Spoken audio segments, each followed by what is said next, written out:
Okay, what's up guys? So today I'm bringing you a new series. I'm calling it TMG News, or Tech Music Games News. It's basically, I'm going to be showcasing a bunch of different articles from different websites, showing new technology and stuff that I'm interested in that I want to share with you all, and stuff that gets me passionate about technology and shows the future of it, and I want to show you all that. So I hope you enjoy, stay tuned, it's going to be really cool.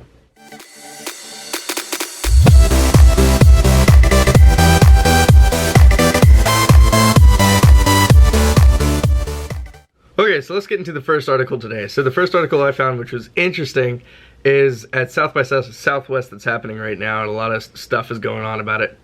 But we've got this, everyone knows Buzz Aldrin that watches this channel, I think. One of the first astronauts that landed on the moon with Neil Armstrong.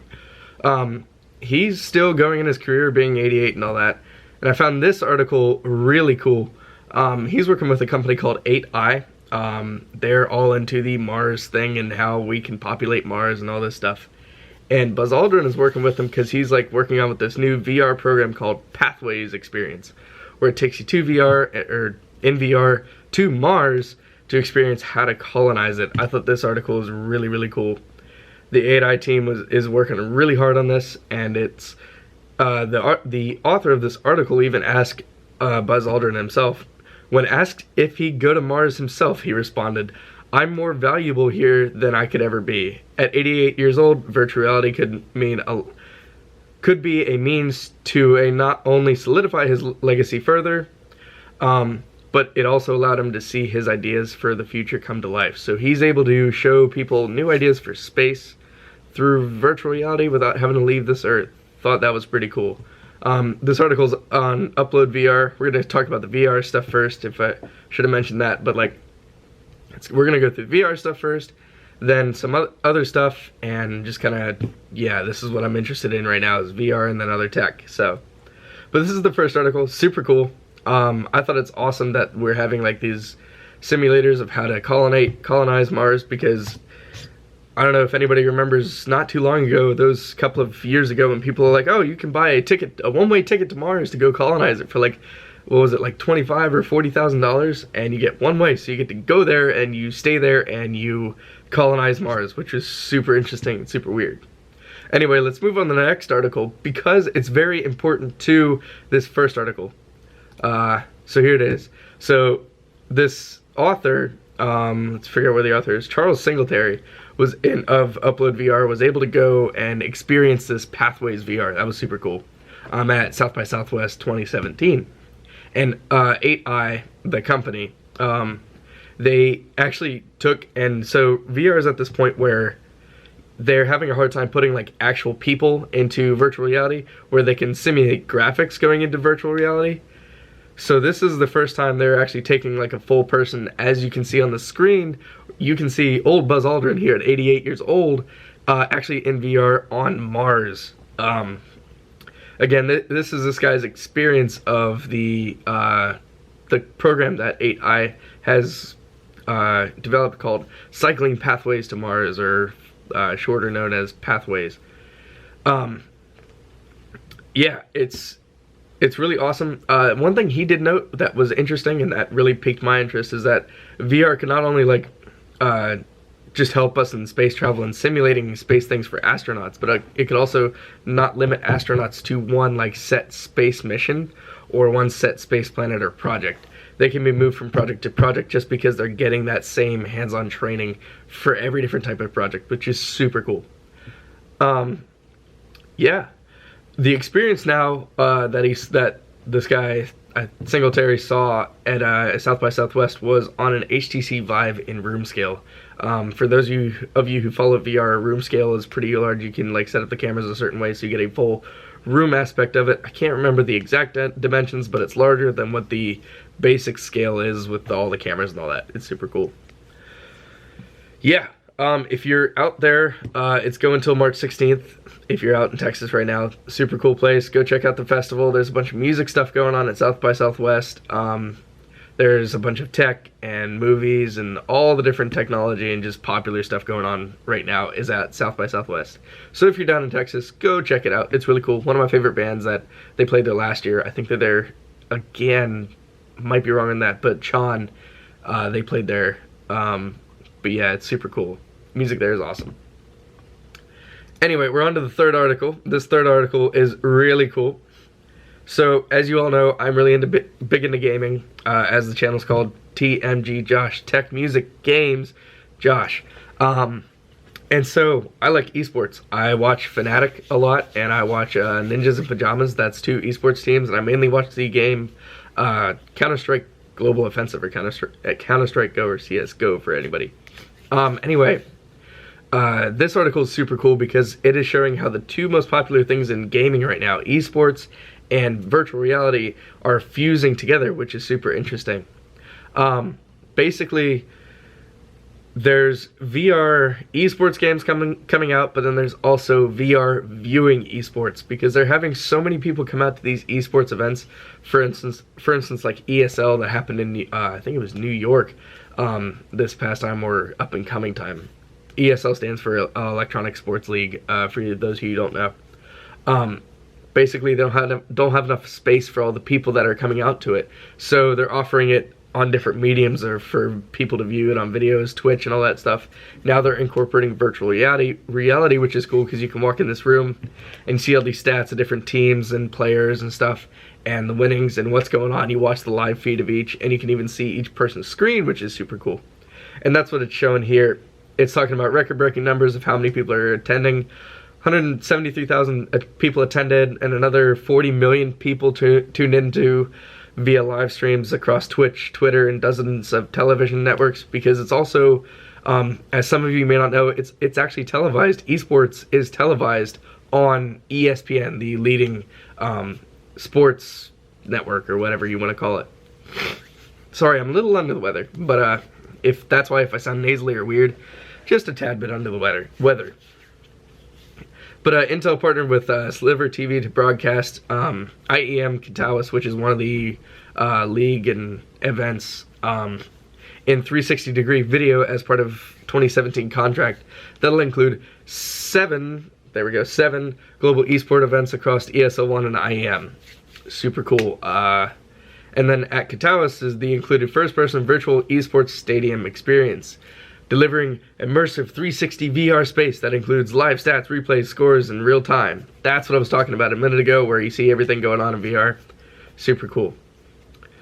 But there was, in Oakland, there was 340,000 total unique viewers tuning in via VR broadcast. So that's a really, really, really large number, where they can only fit, like, whatever it said, like 173,000 people attended or whatever. That's super cool. But you have all the esports, and then you see this giant picture of, like, how many seats are there, and that's a huge, like, event hall. Also, it'd be really cool to be a sound guy there.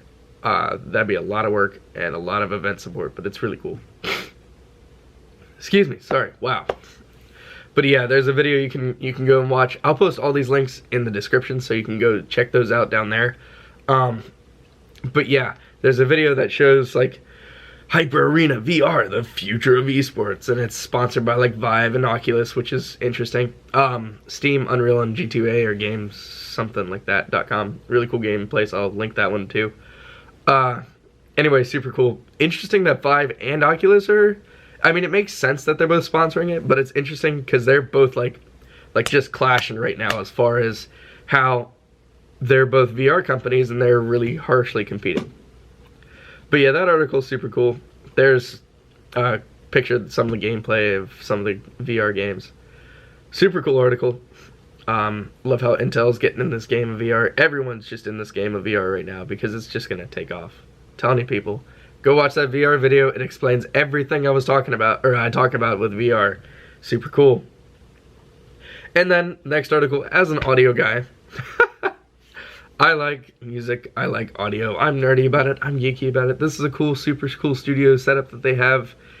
All that soundproofing and all that engineering, or sound engineering stuff that they've got going on. It's super cool. Anyway, this company, Dirac Research, they got a $4.8 million fundraising thing that they want to create, like, the best VR audio and stuff like that. They're getting the producer of, like, Britney Spears, One Direction, Backstreet Boys, and he's like the CEO of Sweetia Capital and China's AAC Technologies. He's huge. Rami, correct me if I say his name wrong down in the comments.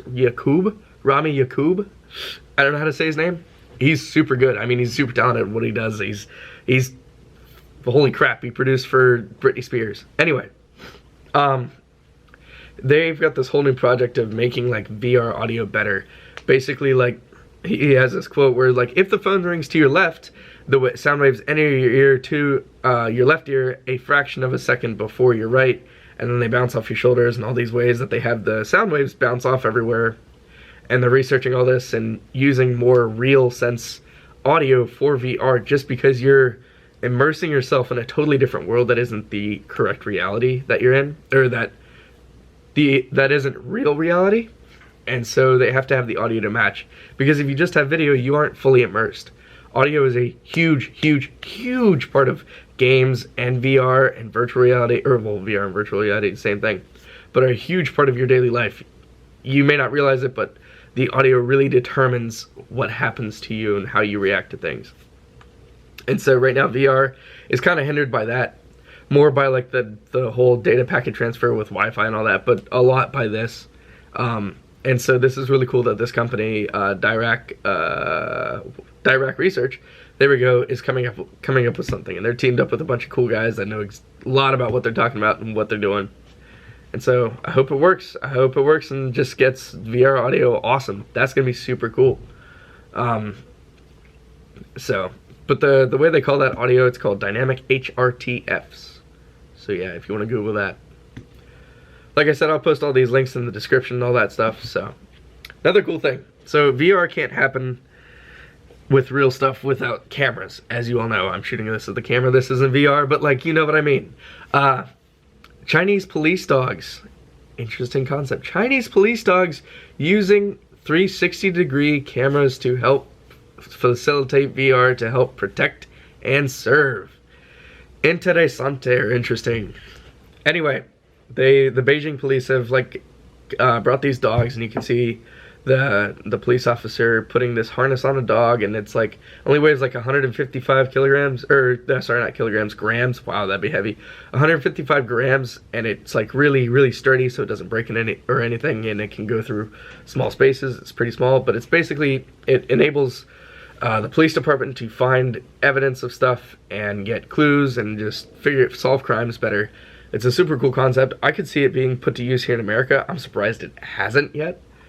But then again, Beijing kind of funds stuff weirdly. I don't know. That's China. Super cool. They have a lot of cool VR stuff going on right now, especially with the VR town, Duhong. China, Duhong VR town. That's an interesting topic. Maybe I'll cover that in another one of these videos. Anyway, they can actually, the cameras can see for like 10 meters away. And then the footage can be transferred over Wi-Fi, which is super cool. So they can be viewing it as the dog goes into certain places. The next thing I could see for this, like, growing, would be that they, like, implement it where it's a smaller camera or something better that's, like, not, you don't have to have a giant, like, harness for, so that the dog can be more nonchalant and it's not just like a police dog, or it is a police dog but you wouldn't notice it. So that'd be kind of cool. Well, back to South by Southwest. This is the next article. All these are from Upload VR, by the way. Super cool website. They post all the stuff about different companies and startups with virtual reality. That's something huge that I'm into. After going with John McBride and testing out his stuff at his game store called Game On in Winston-Salem and learning a lot about the technology itself, it's really cool. Definitely go check Upload VR out. He's the one that recommended it to me. I didn't know it existed. I probably should have. Oops. Anyway, but this is another thing from South by Southwest. So it's an IMAX sphere, just shrunk down, and it has an 8K screen, and it's like motion simulator. So it's VR, but not. But it is. It's kind of weird. It is virtual reality, but you're not like in a headset like everybody knows virtual reality to be, where it could be like anything from Google Cardboard, where you put that like stupid cardboard thing with your phone on your head, to the HTC Vive or Oculus Rift. Anyway, this is the picture here. It's really hard to read. I don't know who did that. That was terrible. Anyway, same guy that did the VR thing with Buzz Aldrin, Charles Singletary, went to this thing. But their thing here, 8K VR ride, victory. Anyway, it's really interesting. It's just this car you get in, and you go through the streets of Tokyo, Japan, and it's super like high res and super cool. It's called Sphere 5.2. It's promotional material that you could use, or that companies can use. You just kind of drive around. It looks really pretty. I thought it was kind of cool because they're using an entire car and they lift the car off the ground, and then that's how they simulate the bumping and stuff, and they simulate the sounds with the actual car by making it like get louder or softer depending on what you do, and you can drive and all that stuff. This guy is 6'1", and he had trouble with it because he almost hit some of the edges of whatever it was, and then his buddy was 5'10" that he was doing it with, so yeah. But still super interesting. He hit the nail on the head here. This thing could be like in a smaller scale, obviously, for consumers, but ooh, excuse me. Where like there's so many racing simulators now where you have like 3 monitors spread across, and you've got this like Logitech chair and like steering wheel and pedals and all that stuff. If you want to see stuff like that in action, go check out the channel Jay's 2 Cents. He does a lot of that. I'm not really into racing simulators, but yeah, this is cool. There's a market for it. I mean, Forza Horizon looks really cool, and all the Forza games look really cool. Need for Speed looks really cool, and it'd be really cool to see this in action. So that's where I thought this article was cool. Also, it's a giant sphere, so you like get into this place and it fully immerses you versus just having a headset on. So that's kind of cool. Next one applies to me because I'm a YouTuber. Something kind of cool here. So YouTube is like, you can go view YouTube videos with VR now. They have this like, yeah, there's just a bunch of content on YouTube that if you have a VR headset, you can go watch content in that, because they have 360-degree videos. But the problem with them is, or that this article is talking about, because YouTube is improving the quality of its VR videos. Depending on the way they are shot or the data that these clips require to stream to your headset / computer, all that stuff, it's not really clear and crisp. So basically, YouTube is taking this, they use this hold on, this is a hard word. Equirectangular model of rendering the video. And so, as you can see from the diagram on the screen right now, I'll highlight that with my mouse. Oh, excuse me, sorry. Wow, I'm really under the weather. You can see how it's much blurrier, or much more blurry, much blurrier, wow. But there's another one to the right where this is their new technology of EAC. And that's, you can tell the windows much better. Basically what equirectangular, I don't know how to say that. That is a terrible word. Basically it does the pixels at the very edges and makes them really sharp, but then everything in the middle it kind of scrunches. So that's why you see, especially on the equirectangular on this first building here, the windows look like they're one line versus like windows. But then the EAC, which does just all the pixels and it's harder to render, you can see individual windows, which is super interesting. And then same thing for the second, sort of same thing for the second building, or where they zoomed in. There's the big picture.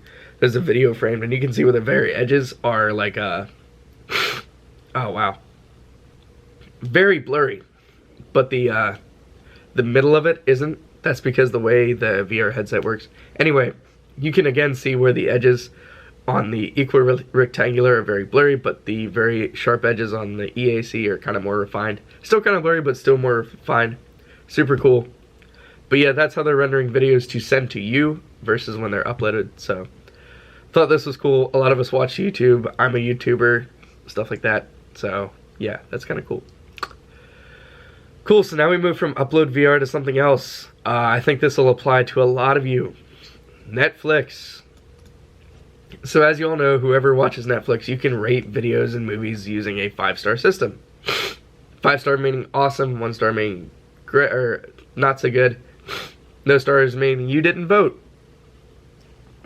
Netflix said that they would get a lot more data if there was a yes or no function. Like, not that many people rate the movies for some reason. a lot of people do, to where it affects everybody else, but they want all the people that watch Netflix to rate the movies or TV shows or whatever that's on Netflix. I find this kind of interesting because they were talking about it from a passive, like, we do this because we're so trained to just passively like stuff and share stuff on social media, with Instagram and Twitter and Facebook being so huge anymore. Where, like, this is just a yes or no, which, I don't know. I feel like no means that you just don't like it. Where, like, if I was watching a movie, I would want to rate it, and it wasn't, like, that good. It was like, it was an movie. I'd be like, oh, I want to rate this, like, 3 stars, but I can't because it's yes or no. It's the thumbs up, thumbs down thing from YouTube. So, I don't know. That's interesting to see that change. But they say they'll get a lot more data. So, Netflix also announced that no, sorry, that's not the right one. Wow. It's kind of like, so, where did I see that? Oh, the last paragraph where they said that they would get more data from the actual yes or no, just because people would hit like or dislike on the video.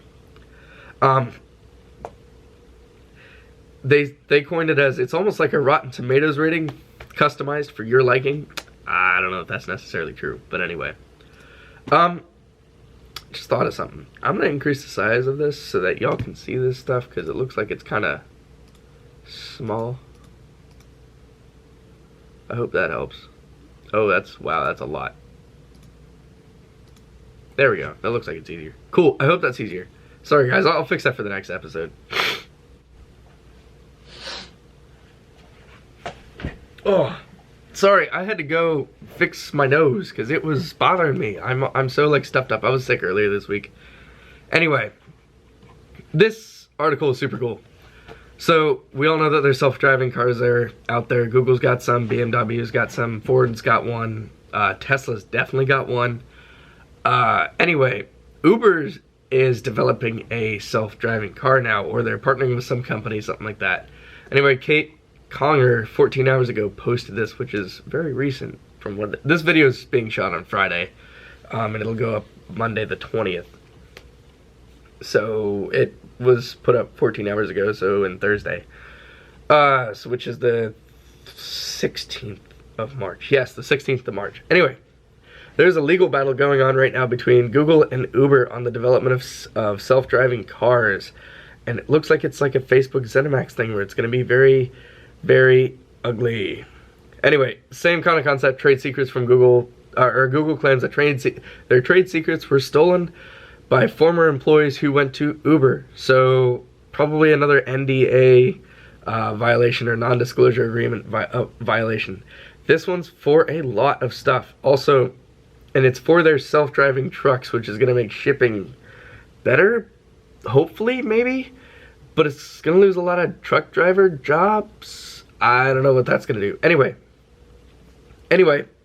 Uber acquired this technology or whatever, and Google is suing them for $680 million.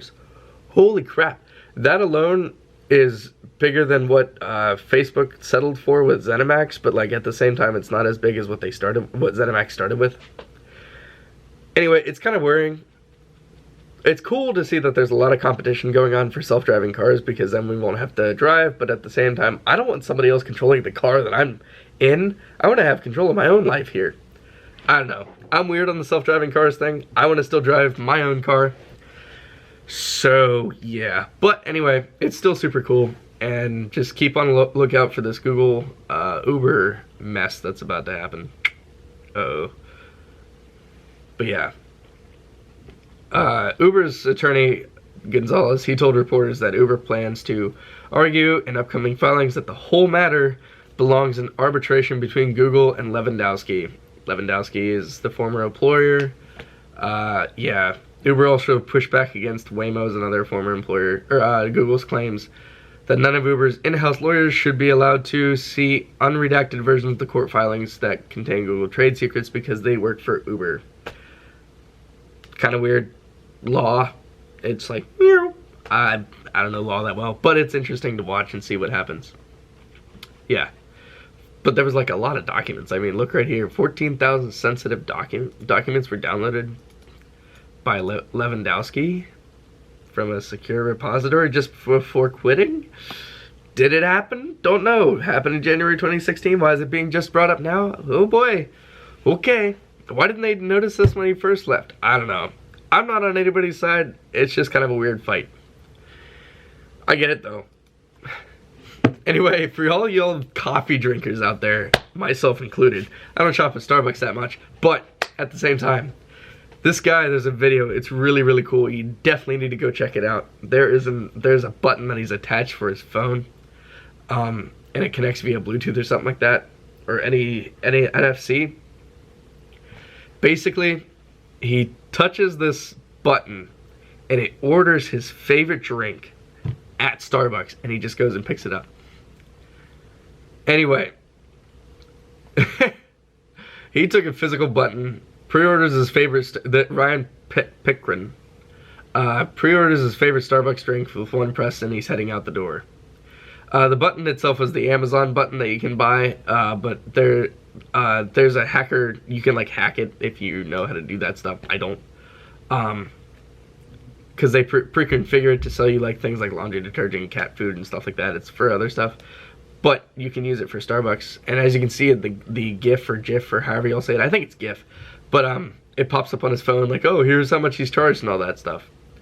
Anyway, it's super cool. It already puts his name in and all that stuff. It's interesting. It's attached to his wallet. He has I love the little quote at the bottom here from the author of this article. Dear Starbucks, please don't make this a real thing. Sincerely, my wallet. Same. I might buy that and then I'm already broke and I'm gonna be more broke. God, I love coffee, but I don't know if I have that money for Starbucks. And last but not least, we are at the end of the video here. Facebook stories. As you all know, there's so many people coming out with those stories like Snapchat has, where Snapchat started with these stories that you can take a video or a photo and post it on your story, and that was kind of like their social media claim to fame. And so then Instagram picked it up, Twitter's got it, or no, Twitter doesn't have it now, I don't think, but Facebook has it now, and it looks just like Instagram stories, which looks very similar to Snapchat stories with a difference.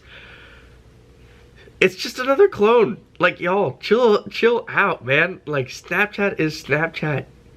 Facebook, go after YouTube or something, because YouTube's like screwing us over right now. I don't know. I'm sorry, YouTube. YouTuber, you're not totally screwing us over, but there's some things that your algorithms are just kind of angering at. Anyway, yeah, as you can see, Facebook, people are flipping out on Twitter about these like Facebook stories on a thing now. Kill me. No, don't kill yourself, bud. Nobody kill him. It's not that big of a deal. But at the same time, like, Snapchat started this. Nobody else needs to do this. This is Snapchat's thing. That was probably really loud, sorry. But Messenger Day was launched on the Messenger app last week, targeting the app's 1 billion plus monthly users. Wow. With a feature that has a story thing. Am I going to use it? No.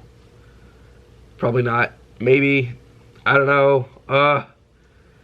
Too much social media stuff. Why are we so into social media in this culture? Anyway, there's 150 million daily users, which is a lot, by the way. And it makes sense that they would want to keep like catering to these 150 million people by adding something that they can share more of their lives with. I feel like anymore, we're just gonna have cameras in our eyes and then a camera that sticks off of our face that just showcases our entire lives, and it's gonna go on social media. Don't know what to think. Okay, but yeah, it's weird. But they're also cloning WhatsApp, and it's gonna be like a messenger thing. They're pushing this messenger thing. I remember a couple of years ago, like 5 or 6 years ago, where people were always like, don't install Messenger, it takes all your information and shares it with everybody. And now it's like, everybody's information is out there anyway. It's still hard to get like your social security and all that stuff, but like everybody's information is really easy to find anymore, and everybody's okay with it. I don't know if I'm totally okay with it, but like majority of the populace is okay with it because they're still posting stuff. They're posting, oh, I checked in here. Oh, I'm here right now. It's like, you're just liable for like people to break in or not. I don't know. It's kind of weird. But yeah, so Facebook stories, that launched. that came out March 15th, so that was a little older. But they're just like Snapchat. They disappear in 24 hours. But whoa, what in the world? Sorry, I just read this thing. Facebook Stories, a feature, puts out photos, disappeared 24 hours at the top of Facebook mobile app. Is rolling out to users in Chile, Greece, and Vietnam, Facebook confirmed. However, it is not, maybe it's not coming to us. Interesting. Maybe, wow, I should have read this a little bit farther in. Wow. Anyway, but yeah, it's coming out to some of the world, so it'll probably release to the rest of the world, because that's how all technology companies do stuff. They test it on a couple of countries, and then they bring it to America, because if they test it out in America, they could lose a lot more money than if they tested it out in somewhere else. Anyway. Well, thanks for checking out the video, guys. I hope you like this series. This is kind of a cool series. A lot of y'all are like, how are you so into this stuff? How do you learn all this stuff? Well, there's websites like this, and then there's YouTube channels that I watch daily. And it's all super cool tech stuff, and it's super interesting to me. I'll post all these links in the description. Yeah, go check it out. Well, if you liked this video, like it. If you didn't, dislike it. Tell me why you didn't like it. Tell me how I can improve. Tell me what you want to see on the channel. Go follow me on all the social media. I'm on Twitter, Instagram, and Facebook. Yeah, go like my page. I post a lot more stuff to Instagram and Facebook and Twitter than I do on the YouTube channel itself. More about my life and stuff that I'm doing and stuff that's super cool. I'll post articles and pictures and stuff like that, so. But yeah, thanks guys. I really appreciate it, and I hope you have a great one.